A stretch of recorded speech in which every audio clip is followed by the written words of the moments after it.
नमस्कार साथियों, स्वागत है आप सभी का आपकी अपनी पाठशाला पर। मैं हूं अंकित अवस्थी और आप हैं मेरे साथ में एक ऐसे विषय पर चर्चा करने के लिए जब पाकिस्तान जिसको मर्सिडीज कहता है, उस भारत ने आज डंपर यानी पाकिस्तान की चिंताएं बढ़ा दी होंगी। आप सभी को यह विदित रहे कि पाकिस्तान के नेता आजकल भारत को मर्सिडीज और खुद को डंपर कह के संबोधित करने लगे हैं और समझाने लगे हैं कि डंपर और मर्सिडीज की अगर टक्कर होगी तो नुकसान किसका होगा। हालांकि वो ये भूल जाते हैं कि मोर वैल्यूएबल क्या है और इस टक्कर में वो अपने आप को डंपर यानी कि मालवाहक व्हीकल ही समझ करके काम चला रहे हैं। खैर हटाइए इन सब की बातों को। फिलहाल के लिए इनके लिए इतना ही संदेश काफ़ी है।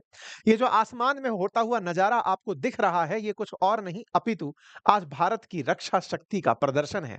आज भारत के उड़ीसा में चांदीपुर रेंज से कुछ इस तरह के नज़ारे देखने को मिले, जब अंतरिक्ष में लगभग 5000 किलोमीटर की ऊंचाई पर डीआरडीओ द्वारा विकसित अग्नि 5 मिसाइल ने अपना कारनामा दिखाया और हेडलाइंस कुछ इस तरह से बनी। Agni 5 intermediate range missile successfully test fired. आपको जानकारी के लिए मैं बता दूं कि ये इतनी दूर तक मार कर सकती है कि यहां से बैठे बैठे आप बीजिंग को भी या तुर्की को भी या ईरान को भी मार्क कर सकते हैं। पाकिस्तान जो कि भारत के बिल्कुल पड़ोस में है, उसकी तो खैर जद ही क्या है। अब हम दुनिया में इंटरकॉन्टिनेंटल तक मार कर सकते हैं। यूरोप तक इसकी वजह से मार करने में अब हम कामयाब हो सकते हैं। फिलहाल के लिए भारत के द्वारा जिस शक्ति का परीक्षण किया गया है, इसका अंदाजा आप इस बात से लगा लीजिए कि इसी अग्नि 5 मिसाइल को ट्रैक करने के लिए बार-बार चीन के द्वारा कई बार जासूसी और टोही जहाज पानी के भेजे गए थे। आपको याद होगा चाइना का जो वांग मिशन था, वांग युआंग वांग 5 करके जो जहाज आता था, वो अक्सर इसी को ट्रैक करने आया करता था कि भारत कहीं इसका परीक्षण ना कर ले। अब चीनी विदेश मंत्री की यात्रा थी और भारत ने उन्हीं के सामने इसका प्रदर्शन लगभग कर दिया है। वो 19 तारीख तक भारत में थे, उनके उड़ते ही हमने इसका परीक्षण कर दिया है। बुधवार को इसकी सफल टेस्टिंग फ्लाइट हमने कर दी है। Multiple independently targetable re entry vehicle technology से ये लैस हमारी अग्नि 5 मिसाइल ये एक साथ कई टारगेट को भेद सकती है। अग्नि 5 में 5-5 हजार किलोमीटर की रेंज को दर्शाता है। पाकिस्तान, चीन, तुर्की जैसे देश अब इसकी क्षमता में आते हैं। आप यहां पर तस्वीरें देखकर अंदाजा लगा सकते हैं कि किस प्रकार से ये मिसाइल अंतरिक्ष में छूमंतर होती हुई दिख रही है। साथियों, इस मिसाइल की रेंज भले ही 5000 किलोमीटर हो, इसकी गति जानकर आप हैरान रह जाएंगे। ये आवाज की गति से 24 गुना तेजी से लगभग 30,000 किलोमीटर प्रति घंटे की रफ्तार से उड़ने में सक्षम है। यानी कि अपने लक्ष्य तक पहुंचने में ये किस हद से और किस तेजी से चलती है, इसका अंदाजा आप इन किलोमीटर्स को सुनकर लगा सकते हैं। डीआरडीओ के द्वारा जिस मिसाइल का परीक्षण किया गया, ये असल मायने में स्ट्रेटेजिक फोर्स कमांड के अधीन किया गया। अब ये स्ट्रेटेजिक फोर्स कमांड क्या है? भारत के प्रधानमंत्री के नेतृत्व में स्ट्रेटेजिक फोर्स कमांड काम करती है, जो न्यूक्लियर कैपेबिलिटीज को होल्ड करती है। अर्थात कल को अगर हमें परमाणु बम चलाना हो, तो ये स्ट्रेटेजिक फोर्स कमांड सबसे पहले उस पर कार्यवाही करेगी। पृथ्वी 3 के पृथ्वी मिसाइल सिस्टम के 2003 में इंट्रोड्यूस होने के बाद से स्ट्रेटेजिक फोर्स कमांड एग्जीक्यूशन में है और इसी के एजेस में इस काम को करा गया है। कहां से लॉन्च किया गया था? उड़ीसा के अंदर चांदीपुर रेंज से इसको लॉन्च किया गया था, बंगाल की खाड़ी के तट पर। जनरली जब पानी के किनारे इस तरह का परीक्षण होता है, तो पानी के आसपास के क्षेत्रों में नोटम जारी कर दिया जाता है, यानी कि इस समय पर कोई भी गतिविधि अगर हो तो उन्हें सूचित रहे कि हम परीक्षण करने जा रहे हैं। भारत के द्वारा जिस तरह से इस स्ट्रेटेजिक फोर्स कमांड के तहत इस काम को किया गया, ये ट्राई सर्विस कमांड है जो कि तीनों सेनाओं से मिलकर बनी है और ये देश के न्यूक्लियर फोर्सेस को साथ में रखते हुए न्यूक्लियर कमांड अथॉरिटी के अधीन काम करती है। ये अपने आप में पूरी तरह से prime minister, deputy prime minister in सबका जो पॉलिटिकल काउंसिल है, उसके अधीन सेक्रेटरीट के अधीन काम करने वाली स्ट्रेटेजिक फोर्स कमांड है, जो अब अग्नि 5 को अपने साथ लेकर चलने वाली है। आप इस रेंज को देखकर अंदाजा लगा सकते हैं कि लगभग यूरोप के किनारे तक भी भारत अब इससे मार कर सकता है, जिसे देखकर आप अंदाजा लगा सकते हैं। इधर की तरफ हम दक्षिण के अंदर आसियान कंट्रीज को टारगेट कर सकते हैं, गल्फ कंट्रीज को, चाइना को, जापान को। अब ये सब इसकी रेंज में आने वाली मिसाइलें हो गई हैं। मिसाइलों के बारे में मैं आपको बता दूं, मिसाइलें चलने की क्षमता के आधार पर कि कहां कहाँ से चलाई जा सकती हैं, रेंज के आधार पर, चलने के तरीके के आधार पर कि सीधे जमीन के समानांतर जाएँगी कि परवलयाकार पथ में जाएँगी, इस आधार पर कई प्रकार की होती हैं। ऐसे में सरफेस टू सरफेस मिसाइलों को हमने कुछ इस तरह से वर्गीकृत किया हुआ है। सरफेस टू सरफेस के साथ-साथ जब रेंज की बात आती है, तो जब मिसाइलें एक कॉन्टिनेंट से दूसरे कॉन्टिनेंट जाने की क्षमता रखें, तो उन्हें आईसीबीएम श्रेणी में रखा जाता है। ये आईसीबीएम श्रेणी के अंदर रखने वाली मिसाइलें 5000 किलोमीटर से ऊपर की मानी जाती हैं। ऐसे में इंटरमीडिएट रेंज बैलिस्टिक मिसाइल और इंटरकॉन्टिनेंटल बैलिस्टिक मिसाइल्स को उच्च क्षमता की मिसाइल कंसीडर किया जाता है। भारत के द्वारा इंटरकॉन्टिनेंटल बैलिस्टिक मिसाइल में अग्नि 5 नामक मिसाइल रखी जाती है। फिलहाल ये 5000 किलोमीटर की रेंज तक मार कर रही है। भारत इसका 2012 से परीक्षण कर रहा है। फिलहाल जो परीक्षण हुआ है, ये सबसे उन्नत किस्म का परीक्षण माना जा रहा है।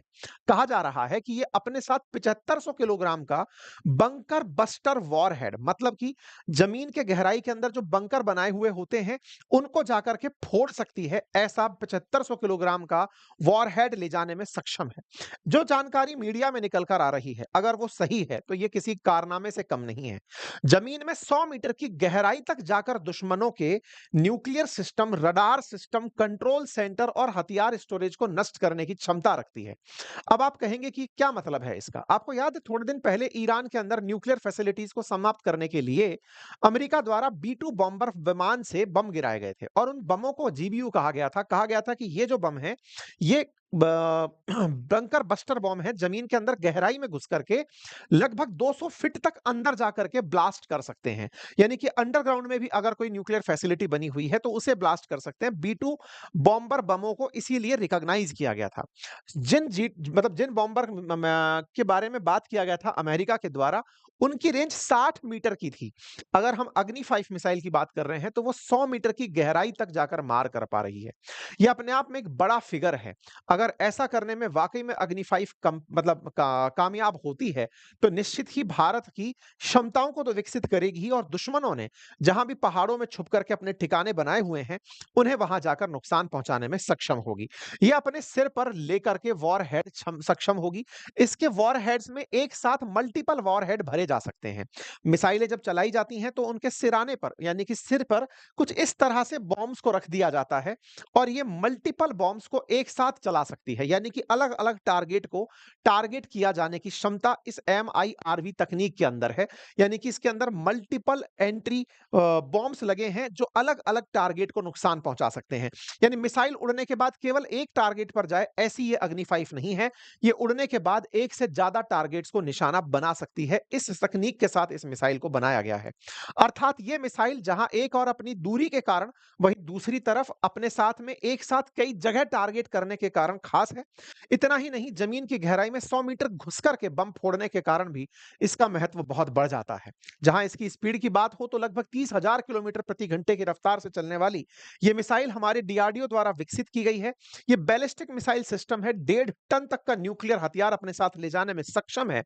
और तो और ये कैनिस्टर मिसाइल पद्धति है, अर्थात इसे ट्रक पर लादकर इधर से उधर ले जाया जा सकता है। भारत की इन क्षमताओं के लिए डीआरडीओ का सादुर्भाव, जिसने इस तरह की तकनीक विकसित की, और इस तकनीक की वजह से दुश्मन की निश्चित ही नींद हराम होगी। ये वही तकनीक है जिसके लिए भारत लगातार चीन द्वारा निगरानी किया जा रहा था। चीन बार-बार इसे देख रहा था कि भारत अग्नि 5 का मिसाइल परीक्षण तो नहीं कर लेगा। भारत उसको करने में सक्षम हुआ, और पाकिस्तान और चीन के लिए चिंता का कारण बना। तभी तो सोशल मीडिया पर लोग हेलो पाकिस्तान लिख करके मजे ले रहे हैं। लोग कह रहे हैं हाय टू पाकिस्तान। लोग अपने-अपने मैसेजेस में लिख रहे हैं hello and hi to Pakistan. कुल मिलाकर के पाकिस्तान को भारत के लोग अब ट्रोल कर रहे हैं। आप में से कुछ लोग पूछ सकते हैं, क्या पाकिस्तान के पास ऐसी मिसाइल नहीं है क्या? कहते हैं ये लोग कि इनके पास शाहीन मिसाइल है, जो कि इनकी आईसीबीएम तकनीक पर आधारित है। लेकिन भारत जिस तरह से दुनिया के सामने स्पष्टता से परीक्षण करता आया है, इनके इस तरह के कोई भी प्रमाण फिलहाल नहीं है। लेकिन हाँ, इनके लिए अब्बा बैठे हैं, तो इन्हें पाल ही लेंगे। भारत को अपने दम पर बड़ा बनना है, और भारत उस काम में बहुत अच्छे से लगा हुआ है। जहां पाकिस्तान इस ख्वाब के साथ जीता है कि वो भारत को नुकसान पहुंचा सकता है, भारत अपनी क्षमताओं के माध्यम से ये करके दिखाता है कि जिन लोगों को पानी की जरूरत है, पानी के नाम पर वो बम की धमकी देते हैं, उन्हें हमने परीक्षण करके बता दिया कि हमने ये सजाने के लिए नहीं रखे हुए हैं। कुल मिलाकर पाकिस्तान के लिए भारत का ये आईसीबीएम टेस्ट काफी मायने रखेगा। उन्हें ये समझने के लिए पर्याप्त होगा कि भारत इन तमाम परिस्थितियों के बीच में, जहां दुनिया अपने अपने स्तर पर भारत के साथ खेला खेलने में लगी है, भारत अपने स्तर पर तमाम परीक्षण कर रहा है, अर्थात मर्सिडीज ट्रोले को टक्कर मारकर लुढ़का रही है। मानते हैं हम कि हम मर्सिडीज हैं, हम कीमती हैं और हम उसी गति से बहुत तेजी से आगे बढ़ रहे हैं। पाकिस्तानियों को भारत की मर्सिडीज मुबारक। फिलहाल के लिए इतना ही। जानकारी अगर आप सभी साथियों को पसंद आई हो तो साथियों से अवश्य साझा करें। चैनल पर नए हैं तो चैनल को सब्सक्राइब कर लें और सबसे खास बात मेरे प्यारे साथियों, हमने अंकित इंस्पायर्स राजस्थान नाम से एक नया चैनल बनाया है। उस पर एक बहुत ही संवेदनशील विषय जो राजस्थान के लिए बहुत मायने रखता है, बच्चों बच्चों के लापता होने का, वो विषय हमने वहां पर उठाया है। आप उसे अवश्य देखें अगर आप राजस्थान से वास्ता रखते हैं। फिलहाल के लिए इतना ही। और हाँ, यदि आप हमारे जीएस फाउंडेशन कोर्स में एंट्री लेना चाहते हैं, हमारी इंग्लिश मीडियम की साइंस की जो बुक है अगर आप उसे लेना चाहते हैं, इसको फ्लिपकार्ट पर भी अब उपलब्ध करा दिया गया है। हमारी वेबसाइट पर तो उपलब्ध है ही, यूट्यूब के स्टोर में भी हमारी बुक्स उपलब्ध हैं, आप उन्हें ऑर्डर कर सकते हैं। Thank you so much. अपना ख्याल रखें।